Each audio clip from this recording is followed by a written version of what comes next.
क्या सास बन सकती है माँ? अरे क्यों रे, काम में ध्यान नहीं है जो सब्जी में नीरा नमक भर दिया। मुफ्त में रोटी तोड़ने की आदत पड़ी हुई है, ये सब यहाँ नहीं चलेगा। गलती हो गई माँ जी, माफ कर दीजिए। माफी चाहिए? चलो ठीक है, ये नमक भरी सारी सब्जी खत्म कर, कुछ भी फेंकना नहीं चाहिए, मिल जाएगी माफी। सुनैना की शादी कुछ महीनों पहले ही वासु से हुई है, जिसके बाद से उसकी जिंदगी इस नर्क में जल ही रही है। और अब यही सुनैना की आम जिंदगी है, जिसमें उसकी सास हर छोटी बात पर और कभी कभी तो बिना किसी बात के बस उसे परेशान कर खरी खोटी सुनाती ही रहती है।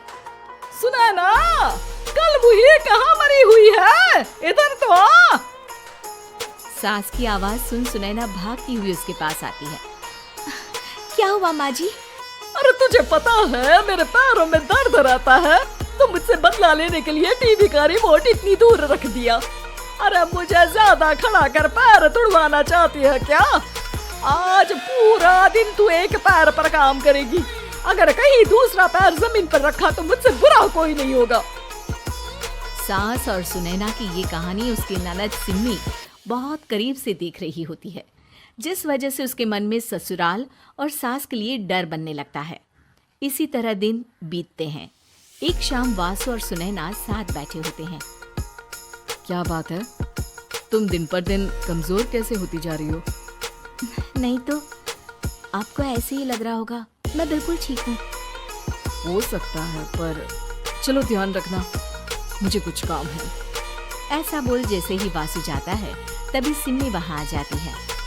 भाभी, आप भाई को माँ के बारे में बता क्यों नहीं देती? वो आपके साथ बहुत गलत करती है। क्या सारे ससुराल वाले ऐसे ही होते हैं? भाभी, मुझे तो शादी नहीं करनी, बहुत डर लगता है मुझे।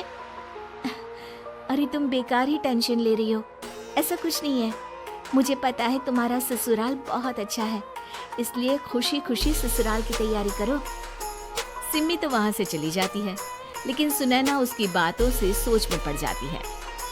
कुछ दिनों बाद सुनैना के मम्मी पापा और भाई उनके घर आते हैं, जिन्हें देख सास हैरान रह जाती है। आप लोग सुनैना से मिलने आए हैं? अरे बहू, देख तो तेरे मम्मी पापा आए हैं। जी नहीं, आज हम यहाँ लड़की नहीं लड़के वाले बनकर आए हैं। हाँ माँ, मैंने ही सिम्मी और शरद के रिश्ते की बात मम्मी पापा से की थी। शरद हमारी सिम्मी के लिए परफेक्ट है। बेटे की बात मानते हुए उसकी माँ रिश्ते के लिए मान जाती है, पर अब सिम्मी के मन में ससुराल का डर और ज्यादा बढ़ जाता है। जैसे यहाँ माँ भाभी पर जुल्म करती है, ये भी पक्का अपनी बेटी का बदला लेने के लिए ही मुझसे शादी कर रहे हैं। इसी सब के बीच देखते ही देखते सिम्मी शरद की शादी हो जाती है और सास के नाम से डरी सहमी सिम्मी ससुराल पहुँच जाती है। जहाँ पहुँचते ही वो डरते हुए बोलती है, मम्मी जी, मैं अभी पूरे घर का काम कर दूंगी और जॉब भी छोड़ दूंगी। जैसे आप कहोगी मैं सब कुछ वैसे ही करूंगी। अरे इतना डर क्यों रही हो? और अभी घर आई हो, कोई काम करने की जरूरत नहीं। नई शादी है, कुछ दिन आराम करो, घूमो फिरो। रही बात घर या जॉब की, तो वो तुम्हारी चॉइस है, कोई तुम्हें नहीं रोकेगा। सास का ऐसा व्यवहार देख सिम्मी हैरान रह जाती है और अपनी भाभी सुनैना का ससुराल में पहला दिन सोचने लगती है। चलो हो गया कार्यक्रम खत्म, जाओ वासु आराम कर। बहू, तू अपने काम पर लग जा। काम से मेरा मतलब है घर का काम, क्योंकि अब से तुम इसके अलावा और कोई जॉब वॉब नहीं करोगी। हाँ। क्या हुआ, कहाँ खो गई? लगता है सपनों में ही घूमने लगी। बताती हूँ तुझे अभी। मेरी बेटी का मजाक बनाएगा? सपने में क्यों, असलियत में घुमा कर ला जा। ससुराल की ऐसी इमेज सिम्मी ने कभी सपने में भी नहीं सोची थी। अपने आप को बहू नहीं, बेटी सुन उसे बहुत हैरानी होती है। लेकिन जैसे जैसे समय बीतता है, तो अब सिम्मी को किसी भी जगह से ज्यादा ससुराल अच्छा लगने लगता है। एक दिन सिम्मी सबसे मिलने मायके आती है, तो अपनी माँ को भाभी पर चिल्लाते हुए देखती है। अरे करमजली, अगर मुझे इतना ही पैसा खर्च करना होता तो तेरी जगह घर में नौकरानी ना रख लेती। तुझे लेकर आई जिससे नौकरानी का पैसा बचे, पर तू तो उससे भी ज्यादा खर्चा करा रही है। बस माँ, तुम्हें कोई कुछ बोलता नहीं तो हर हद पार करोगी क्या? अगर यही सब मेरी सास करे तो? अरे तो उनकी बेटी को जिंदा गाड़ दूंगी। तुम्हारे और उनके अंदर यही तो फर्क है माँ।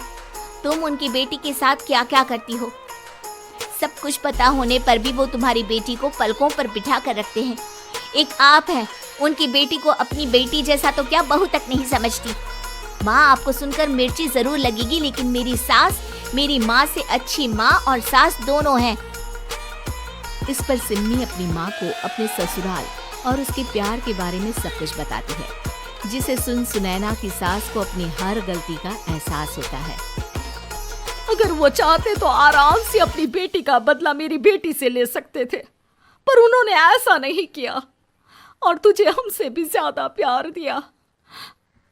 तुम दोनों ही मुझे माफ कर दो। इसके बाद तो जैसे सुनैना की सास का रूप पूरी तरह बदल जाता है। Mission successful. रिवेंज लेना है क्या?